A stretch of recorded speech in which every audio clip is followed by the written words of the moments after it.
Jenis untuk bisa menghijrahkan status dengan melobi langit. Dengan doa. Kan katanya doa itu bisa mengubah takdir, benar? Benar nggak tuh? Allah yang mengubah takdir dengan doa. Jadi bukan doa mengubah takdir, tapi Allah mengubah takdir dengan doa. Dan takdir itu bisa dirubah-rubah. Suka-suka Allah dong. Orang Allah yang nulis takdir, yamhullahu ma yasha'u wa yuthbit, kata Allah. Allah bisa menghapus apa yang Dia tulis dan bisa menetapkan. Jadi nggak usah pesimis, nggak usah putus asa dulu. Wah, kayaknya memang takdirnya nggak bisa. Orang yang jahat kayak saya, yang pernah punya masa lalu yang kelam, nikah dengan akhwat yang hafizoh dari pesantren apa gitu. Kan kayaknya takdirnya nggak. Wal hafizin, wal hafizat, gimana sih? Wal hafizin, gimana sih ayatnya? Saya jadi lupa. Orang yang soleh, orang yang menjaga diri dengan orang yang menjaga diri, orang yang soleh dengan orang yang soleh. At-thayyibin lit-thayyibat, maaf. At-thayyibin lit-thayyibat. Orang yang baik ketemu orang yang baik. Tapi kan saya mah orangnya udah keburu nggak baik duluan. Sekarang lagi belajar jadi orang baik tapi belum baik-baik amat. Sedangkan dia mah udah terpelihara dari dulu. Kayaknya kita mah nggak sekufu, nggak selevel, beda dunia. Yang satu dunia putih, satu dunia hitam. Ini gimana nih nggak ketemu nih? Takdirnya mungkin kita emang nggak layak untuk dia. Tetapi dengan doa Allah Subhanahu Wa Taala berkuasa untuk mengganti takdir.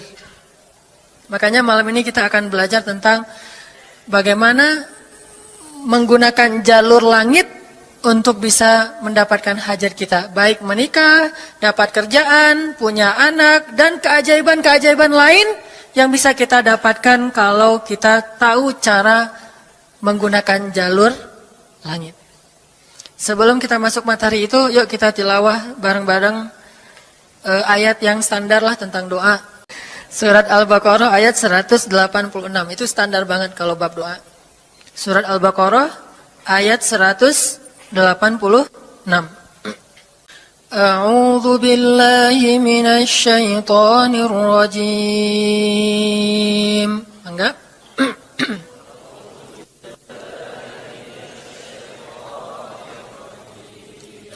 Bismillahirrahmanirrahim.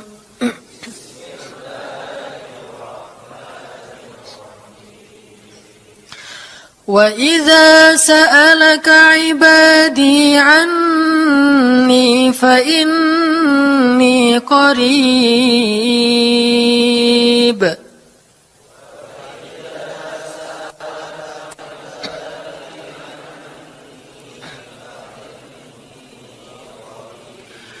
أُجِيبُ دَعْوَةَ الدَّاعِ إِذَا دَعَانِ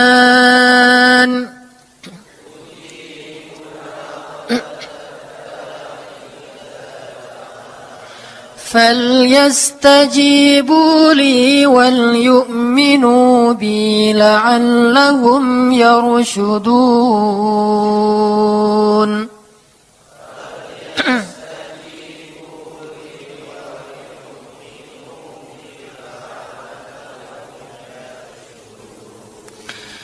Dan apabila hamba-hambaku bertanya kepadamu tentang aku, maka jawablah bahwasanya aku dekat.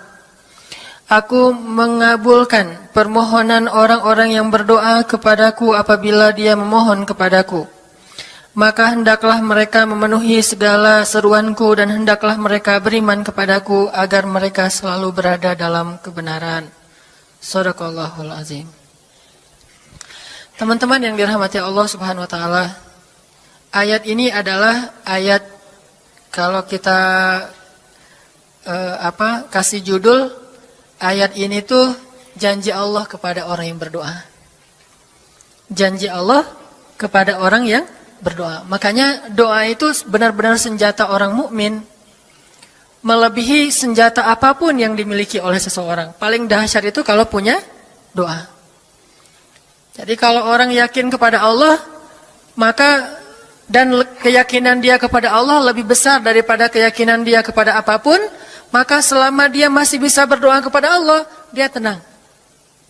Ada masalah dikit, oh ilahi. Ada masalah dikit, ilahi. Ada masalah dikit, Rabbi. Terus saja. Ada masalah sepele apapun, minta ke Allah. Ada masalah apapun, minta ke Allah. Dan kata Nabi, janganlah kalian menjadi lemah dalam berdoa. Karena sesungguhnya tidak akan binasa seseorang selama dia masih berdoa kepada Allah. Itu hadis Nabi dari Aisyah. Janganlah kalian menjadi lemah dalam berdoa. Artinya jadi pundung, jadi putus asa dalam berdoa. Karena tidak akan binasa seseorang selama dia masih berdoa kepada Allah Subhanahu wa ta'ala. Jadi kalau kita masih terus mengharap dan meminta kepada Allah, kita nggak akan binasa. Kita nggak akan kalah. Kita nggak akan rugi. Dan kata para ulama, segala sesuatu di dunia ini akan pergi dan tidak kembali. Ini clue penting nih, bisa dicatat. Segala sesuatu di dunia ini akan pergi dan tidak akan kembali kecuali doa. Dia pergi dan dia pasti akan kembali. Segala sesuatu kalau udah pergi di dunia ini, nggak akan kembali lagi. Kalau pergi di sini maksudnya pergi kepada Allah. Tapi kalau doa pergi ke Allah, dia pasti akan balik lagi kepada yang meminta. Satu-satunya yang pergi ke Allah dan kembali di dunia ini hanyalah doa.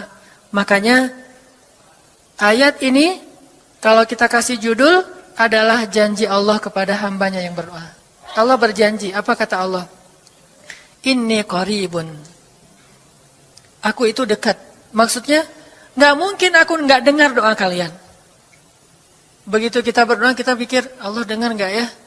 Jangan-jangan kok doa saya belum diijabah, kayaknya Allah nggak dengar yang kemarin, saya harus keraskan lagi suara saya. Nggak, ini qarib. Arti ini qarib, aku itu dengar banget apa yang kamu ucapkan. Nggak usah diucapkan, di dalam hati aja Allah udah dengar.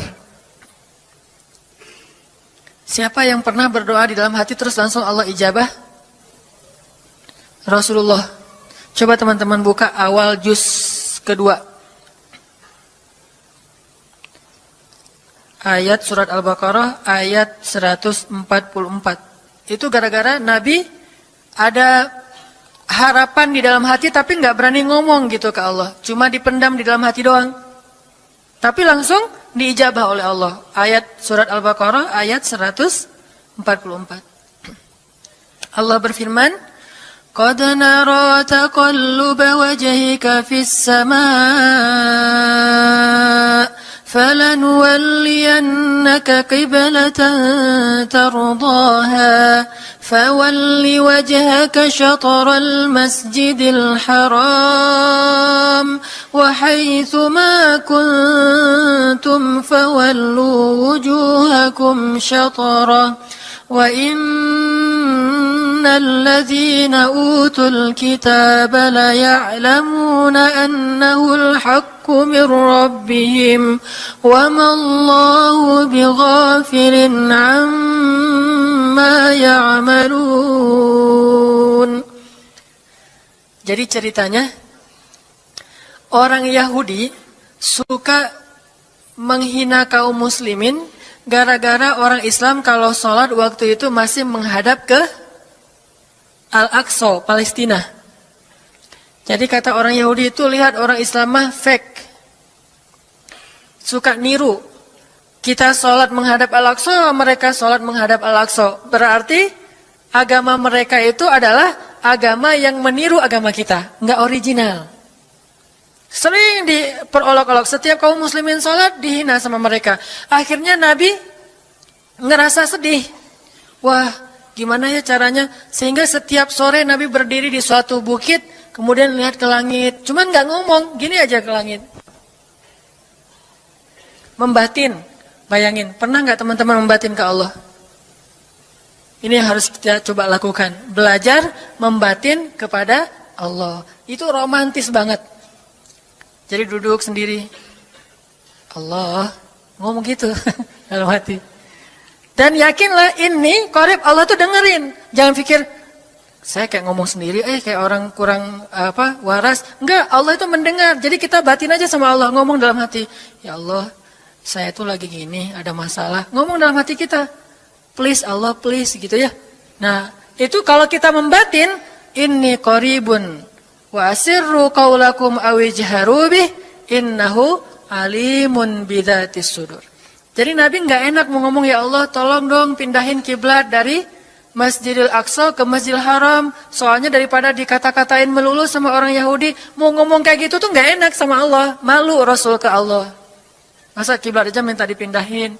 Akhirnya Nabi cuma ngelihat ke langit aja tiap hari. Udah selesai, pulang. Besok lihat lagi ke langit. Turunlah ayat ini. Sesungguhnya kami telah melihat bagaimana kamu selalu menengadahkan wajahmu ke langit. Maka kami palingkan kiblat ke arah yang kamu sukai. Coba lihat. Turun wahyu untuk merespon doa Nabi yang bahkan belum diverbalkan. Belum diucapkan dengan kata-kata, tapi Allah udah ngerespon. Ini kan keajaiban doa nih. Cuman kita seringnya ngerasa udah minta berkali-kali kok nggak dikasih-kasih. Kita belajar sekarang. Rasul nggak usah minta pakai verbal, cuman membatin doang dalam hati, Allah udah ngasih. Pernah nggak teman-teman ngerasa kayak gitu? Ada kepengen sesuatu, tiba-tiba terwujud. Pernah kan? Tapi kepengennya yang baik-baik. Pengen misalnya, aduh, saya pengen banget umroh, cuman mau ngomong kayak gitu mah, saya mah orangnya kayaknya nggak mungkin bisa umroh kalau ngandalin harta. Orangnya nggak mampu, kerjanya juga pas-pasan, gimana mau umroh untuk makan aja susah. Tapi pengen banget dalam hati kita.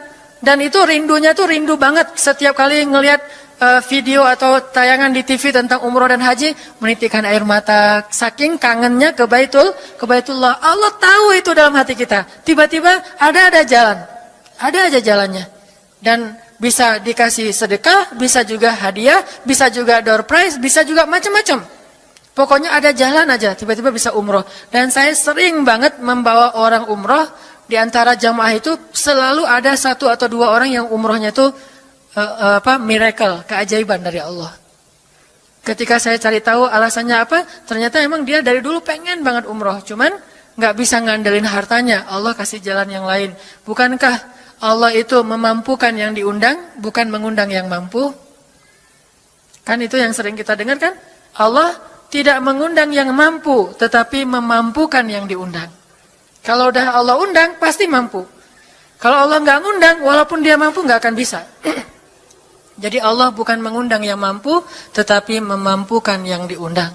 Sehingga kita kalau hati kita kayaknya pantas diundang, Allah undang tuh. Begitu juga dalam urusan rezeki.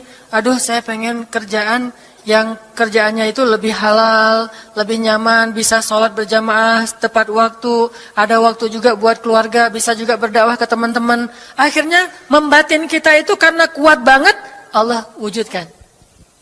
Ini artinya Allah qaribun, Allah maha dekat. Sehingga kalau kita pengen doa kita itu powerful, belajar dari as-siqah billah.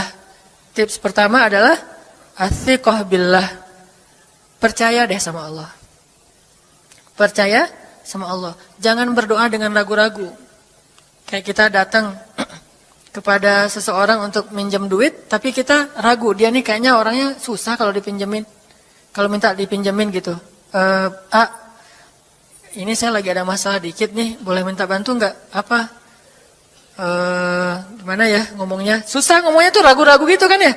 Akhirnya kita ngomongnya tuh nggak enak, nggak nyaman, membuat dia juga ngasih ke kita juga ragu-ragu. Akhirnya nggak nyaman tuh hubungan kita sama dia. Tapi kalau kita yakin banget sama dia orangnya baik, kalaupun dia nggak ngasih dengan cara yang kita minta, kita yakin bahwa dia tuh pasti akan nolong kita. Sehingga kita akan curhat masalah kita itu dengan tulus. Bahwa kita punya masalah kayak gini-gini, bukannya kita mau minta-minta, cuman sifat dari manusia itu saling tolong-menolong. Kita beritahu masalah kita, dan kita yakin dia pasti akan nolong kita. Kalau nggak bisa ngasih duit, dia akan minta tolong kepada orang lain yang mungkin bisa membantu kita. Dia akan ngasih link, dia akan memediasikan kita. Oh, aduh maaf ya, saya juga lagi sekarang lagi butuh uang. Ini lagi nabung-nabung juga, sama kita mah lagi sama-sama pengen hijrah status.